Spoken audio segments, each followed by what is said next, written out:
ভাই আপনি তো এত বইয়ের কথা বলেন কিন্তু একটা বই, একটা সিরিজ বা এমন একটা সিরিজ আমাদেরকে সাজেস্ট করেন যে সিরিজটা পড়লে, যে প্যাকেজটা পড়লে আমরা একদম পারফেক্ট মুসলিম হইতে পারবো, অর্থাৎ পারফেক্ট মুসলিম প্যাকেজ আমাদেরকে সাজেস্ট করেন না ভাই প্লিজ। তো আজকে আমি আপনাদেরকে একটা পারফেক্ট মুসলিম প্যাকেজ সাজেস্ট করব, যে প্যাকেজটা আপনারা পড়লে হতে পারে আপনার একজন প্রোডাক্টিভ মুসলিম হিসাবে তরতর করে এগিয়ে যাবেন আপনার মুসলিমের জার্নিতে, কবরের জার্নিতে ইনশাল্লাহ। সো কি এই 5টা বা 6টা বা 7টা বই, এই প্যাকেজে কি বই আছে আসেন আমরা জেনে আসি। ফার্স্টে আমরা কি বই পেয়ে যাচ্ছি আমরা একটু জেনে আসি এক নজর। প্রথমে আমরা পেয়ে যাচ্ছি ফাজাইলে কুরআন, যেটা লিখেছেন ইমাম নাসাই রহিমাহুল্লাহ। ইমাম নাসাইয়ের একটা কিতাব ফাজাইলে কুরআন। সেকেন্ডে আমরা পেয়ে যাচ্ছি ফিকহু রমাদান, শাইখ আহমদ মুসা জিবরিল, আমার ফেভারিট একজন লেখক। থার্ডে আমরা পেয়ে যাচ্ছি হার্দিক প্রশান্তির খোঁজে, এটাও শাইখ মুসা জিবরিলের লেখা, আমার একটা বেস্ট বই আমার পড়া মতে, যেটার আমি নাম উচ্চারণ করতে পারতেছিলাম না। And fourth of all which is হুদায়বিয়ার সন্ধি সংক্রান্ত বই, সত্য এবং মিথ্যা দ্বন্দ্ব সমাধান করছে এই বইটা শাইখ মুসা জিবরিলের, এসেছে পেনফিল পাবলিকেশন থেকে। এবং fifth of all which is আমার মোস্ট ফেভারিট একটা বইয়ের মধ্যে অন্যতম, সেটা হচ্ছে কোরআন সুন্নাহর আলোকে আল্লাহর সুন্দরতম নামসমূহ এবং সেটার ব্যাখ্যা, মূলনীতি, ব্যাখ্যা, তাৎপর্য, লিখেছেন সাইদ আল কাহতারি রহিমাহুল্লাহ রচিত, অনুবাদ সালমান মাবরুর এবং সম্পাদনা করেছেন শাইখ মুফতি তারিকুজ্জামান, আমার প্রিয় একজন লেখক এবং মুফতি। এই 5টা 6টা বই আপনাদেরকে একটা পারফেক্ট মুসলিম হিসাবে গড়ে তুলবে, যেটাকে আপনারা বলতে পারেন পারফেক্ট মুসলিম একটা প্যাকেজ। যে প্যাকেজটি আপনারা যারা শুরু করতেছেন একটা প্র্যাকটিসিং মুসলিম হইতে চান তাদের জন্য, যারা ইন্টারমিডিয়েট লেভেলে শিখতেছেন তাদের জন্য, এবং যারা অ্যাডভান্স লেভেলের মুসলিম হইতে চান তাদের জন্য কাজ করবে ইনশাআল্লাহ। আমি কিন্তু অনেক ভাগে বই আপনাদেরকে বলে থাকি যে এই বইগুলো আমরা নতুন বছরে পড়বো। সো এই বইগুলো আমার নতুন বছরের একটা পড়া বই হবে এবং এই পরবর্তী মাসগুলোতে এই বইগুলো আমি কভার করবো। সো অনেকে আমার কাছে জিজ্ঞেস করেন যে ভাই আপনি যে 100 বই লিস্ট দিতে চাইছিলেন সেই বইগুলোর লিস্ট আমাদেরকে দেন। এটার মধ্যে এই যে 5টা বই সে 100টা বইয়ের মধ্যে অন্যতম, অর্থাৎ বেস্ট 5টা বই আপনি বলতে পারেন এই 5টা বই। সো আসেন এই বইয়ের মধ্যে কি আছে আমরা হালকা করে জেনে আসি।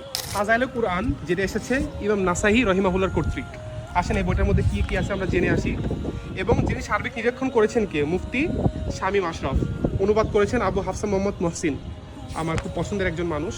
এবং আসেন এই বইটাতে আমরা কি পাচ্ছি এক নজর দেখে আসি। সূচিপত্রে যদি আমরা একটু নজর দিই সেখানে আমরা পেয়ে যাব কীভাবে ওহী অবতীর্ণ হয়, নবীজির ওপর যতগুলো ভিন্ন কিরাত পদ্ধতিতে কোরআন নাজিল হয়েছে, কোরআন নাজিলের ধারাবাহিকতা, এবং এই সংক্রান্ত আরও আপনারা পেয়ে যাবেন। দেখেন সূরা ফাতিহা, সূরা ফাতিহার ফজিলত, সূরা বাকারা, আয়াতুল কুরসি, সূরা বাকারা শেষ 2 আয়াতের ফজিলত, এই সংক্রান্ত সব যা যাবতীয় আলোচনা করেছেন ইমাম নাসাই রহিমাহুল্লাহ। এবং এই সংক্রান্ত দেখেন আরও অনেক কিতাব, আরও অনেক আলোচনা হয়েছে এই বইটিতে। এবং দেখেন ঘুমন্ত বা জাগ্রত অবস্থায় কোরআন পাঠ করা, আপনি ঘুমন্ত আছেন তারপর আপনার কোরআন পাঠের ফজিলত চলে আসতেছে, কি করলে সেটা আপনি এই বইতে পাই যাবেন।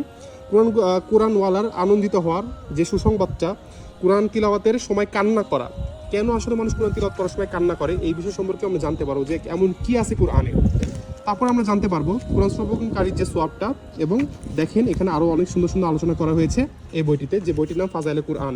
ফিকহু রমাদান, অর্থাৎ রমাদান উপলক্ষে ফিক আসলে কি বলে এটা সংক্রান্ত একটা বই, যিনি লিখেছেন তার নাম হচ্ছে শাইখ আহমদ মুসা জিবরাইল রাহিমাহুল্লাহ। শাইখ আহমদ মুসা জিবরিল আমার খুব পছন্দের একজন পার্সোনালিটি। আসেন আমরা জিজ্ঞেস করি, এবং আমাকে জিজ্ঞেস করবেন এখন। এবং এটা হচ্ছে পেনফিল পাবলিকেশন থেকে, যে পাবলিকেশনের লিঙ্ক আমি দিয়ে দিব, এবং আমাকে পাঠিয়েছে জাজিরা মিডিয়া।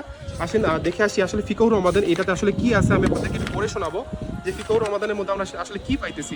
যেখানে আপনারা দেখতে পাবেন যে চাঁদ দেখা গেলে আমাদের রমাদান ওয়াজিব হয় কি না, চাঁদ দেখা কিভাবে করতে হয়, গণনা নাকি চাঁদ দেখা, তারপর মেঘাচ্ছন্ন আকাশে চাঁদ না দেখা গেলে কি করতে হবে আমাদের, চাঁদ দেখতে পেলে সবার সিয়াম পালন করা থেকে শুরু করে এভরিথিং রমাদান সম্পর্কে আমাদের যা যা জানা দরকার এবং যা যা করণীয় সবকিছু আমরা এই বইটিতে পেয়ে যাচ্ছি ইনশাআল্লাহ। রমাদানের শেষ কীভাবে নির্ধারণ করতে হয়, দুজন নির্ভরযোগ্য ব্যক্তি চাঁদ দেখা সত্ত্বেও শাসককে না জানলে কি করতে হবে, অনেক ডেপথ, অনেক ডিফারেন্ট এবং অনেক ডিফিকাল্ট কিছু টপিক নিয়ে আলোচনা করা হয়েছে এই বইটিতে। অর্থাৎ একটা লেখকের কত বড় সাধ্য এবং কত বড় সাহস হলে এত ডিফিকাল্ট একটা টপিক এই সব ছোটো ছোটো বইতে আনেন, আপনি কিছু চিন্তা করতে পারেন ইনশাআল্লাহ। শুধুমাত্র আমাদের দিকে তাকায় আমরা যেন বইগুলো এফোর্ড করতে পারি। এবং 15তম দার্সে আমরা পেয়ে যাচ্ছি এখানে নফল সিয়ামের নিয়াত কীভাবে করতে হয় থেকে শুরু করে সম্ভবকারীর বিষয় পর্যন্ত। এই বইটি ডেফিনেটলি সাজেস্টেড এই রমাদানের মধ্যে। এই রমাদানে যারা আসলে রমাদানটাকে প্রোডাক্টিভ করতে চান এবং রমাদান শুরু থেকে শেষ পর্যন্ত কী কী করণীয়, এই বইটিতে আপনারা পেয়ে যাবেন ইনশাআল্লাহ। এবং বাকি আরও 3টা বই আপনারা দেখতে পাচ্ছেন, হার্দিক প্রশান্তির খোঁজে, সেম লেখক শাইখ মুসা জিবরাইল। তারপরে বইটি হচ্ছে হুদায়বিয়ার সন্ধি, এবং এটা মিথ্যা সত্য সংক্রান্ত যে দ্বন্দ্ব এটা নিরসন করেছে। এবং লাস্টে যে বইটা আপনারা পেয়ে যাচ্ছেন সেটা হচ্ছে আল্লাহ তাআলার সুন্দর নামসমূহ, মূলনীতি, ব্যাখ্যা এবং তাৎপর্য, সম্পাদনা করেছেন মুফতি তারিকুজ্জামান, আমার অনেক পছন্দের একজন মানুষ। তো এই 3টা বই আপনারা পেয়ে যাচ্ছেন পেনফিল পাবলিকেশনের লিঙ্ক আমি ডিসক্রিপশন কমেন্ট সেকশনে দিয়ে দেবো ইনশাআল্লাহ। এবং এই 3টা বই কিন্তু প্রথমত এই বইটাতে আপনি পেয়ে যাবেন, আপনি অনেক ডিপ্রেশনে আছেন, আপনার অনেক অ্যাংজাইটি হয়, আপনার অনেক সমস্যা আমাদের জীবনটা আমাদের মতো করে যাচ্ছে না, আমাদের হাতের নাগালে নেই।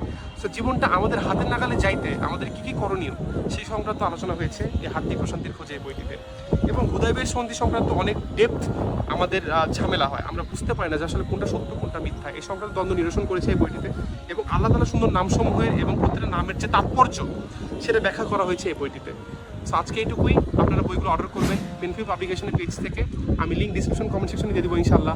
আসসালামু আলাইকুম রহমতুল্লাহি ওয়া বারাকাতুহু।